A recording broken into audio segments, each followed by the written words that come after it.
Once upon a time, there was a king who was greatly loved. One day this king went off to a distant land to tend to matters of state. His people missed him sorely. They were used to being encouraged by his inspiring words and being consoled by his benevolent presence. Just viewing his radiant face inspired them. So one person had an idea. Many artists had made portraits of their beloved king, each portraying him according to his own perspective, talent, and skill. So this person said, let us put all these portraits in a little museum. And whenever we feel longing for our beloved king, we can go into that room and walk through it and see all the portraits. It will be as if we were gazing at the face of the king himself. So all the people went about setting up such a place. And do you know what they called it? The church. Because that's what you are. God's portrait, with all of your unique, irreplaceable, and invaluable reflections of the Holy One. And you and I come together on this holy night as God's portraits to celebrate God coming to earth in spirit and in flesh. The official name of this celebration is the Feast of the Incarnation. I know it's a big word, and I'm about to give you a definition, though you might find hard to forget, by asking anybody here if you've ever had chili con carne. On a chilly night, it sounds kind of good. If you have, then you may know that these words literally mean chili with meat, or flesh. Carne, incarnation, means Christ appearing in the flesh with meat on his bones. Why does this matter? It's a validation of who you and I and all creation are. Jesus came in the flesh to remind us that God's creation is good. It was made lovingly and intentionally and to be the place of utmost human flourishing. Why did God make us this way?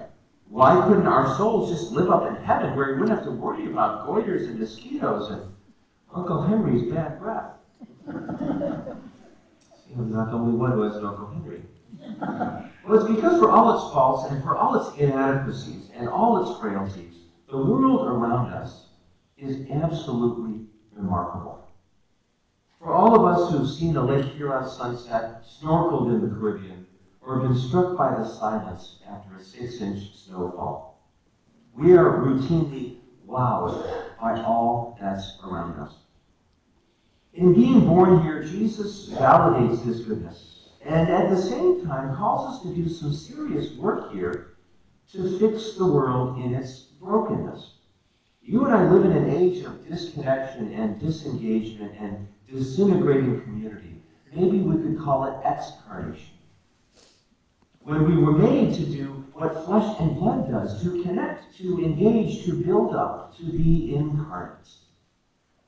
On this Christmas night, how are you and I not just basking in the beauty of creation around us, but making a renewed commitment to be truly present in the world as Christ was, to fix what's broken, to connect, to engage, to be truly present in the world. In the early 1700s, there lived a semi-literate Italian violin maker named Antonio Stradivari. We know him by his Latinized name, Stradivarius. He crafted musical instruments of such high quality that they were popular from the start, and even today command tens of millions of dollars at auction. Curiously, Stradivarius never recorded the exact plans, dimensions, or weight of his violins. Now, maybe it was because he didn't know how to actually record them, but also because he was famous for doing so, simply making these things with his hands and his eyes. Experts say Stradivarius made about 1,100 violins during his career. We've got about 600 of them left. Some of them have been put to rigorous examination, and experts have been unable to tell us exactly how Stradivarius was able to produce instruments with such superb quality and outstanding craftsmanship. But this genius craftsman who never recorded his technique, did find a way to pass on his craft. Stradivarius was well known for training his protégés. And how did they learn? Through listening and watching.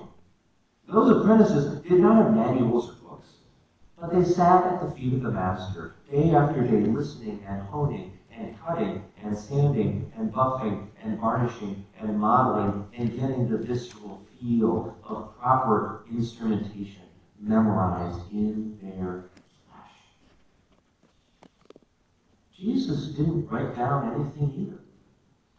And he passes things on to us the same way. Sure, we've got books and manuals on how to be faithful. But to hone our craft, we gather together to hear the word, to light the candles, to ring the bells, to break the bread, to take the cup, to be with brothers and sisters who model holy living and bring into our flesh all that shapes and molds us. In our disconnected and disengaged world, we come in the flesh often to be with others who take us toward connection and engagement. We gather in community in person to learn at the feet of the Master. How does this speak to you and me tonight? In 1926, a missionary doctor founded a hospital in Liberia. His name, George Harley, and he founded the Ganta Mission. It was named after the Ganta people. It was about 150 miles inland in a village of the same name, centered to about a 600,000-person tribe. The Ganta people were very appreciative of the doctor and his work. They helped cut trails through the brush, clear fields, build huts, and construct the main Ganta Mission station, which is still around today. In a matter of months, Dr. Harley's fame had spread, and sick people began pouring into the dispensary for treatment. Eventually, Dr. Harley would treat 10,000 people every year. But while the Ganta were happy to receive medical help, they were reticent to receive the gospel. Christianity was foreign to them, and they stayed away. Every Sunday, Harley and his wife and his young son, who had been born the year the mission began, would hold Sunday services.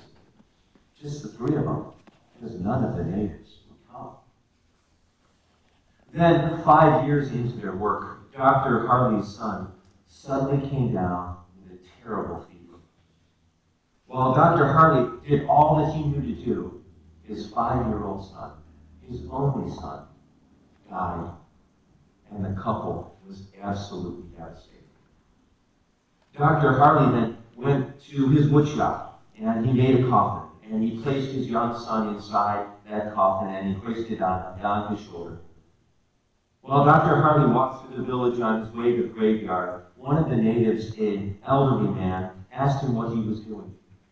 And the doctor explained, and the old man then took one end of the coffin, and the two of them walked to the graveyard together. After the hole was dug, both men placed the coffin in that grave. Then Dr. Harley described what happened next. The elderly man and I covered up the grave with dirt, patted the top with our shovels, and then I just lost it. I fell down on my knees in the dirt, and I began to sob uncontrollably. My beloved son was dead, and there I was in the middle of an African jungle, 8,000 miles from home and relatives. I felt so alone. But when I started crying, the old man cocked his head in stunned amazement. He squatted down beside me and looked at me intensely. For a long time, he sat there just listening to me cry. Then, suddenly, he leapt to his feet and he went running back up the trail through the jungle, screaming again and again at the top of his voice, white man, he cries like one of us. The next Sunday, Dr. Harley and his wife went to the chapel they built, figuring it might be the last time they'd go. They lost their son.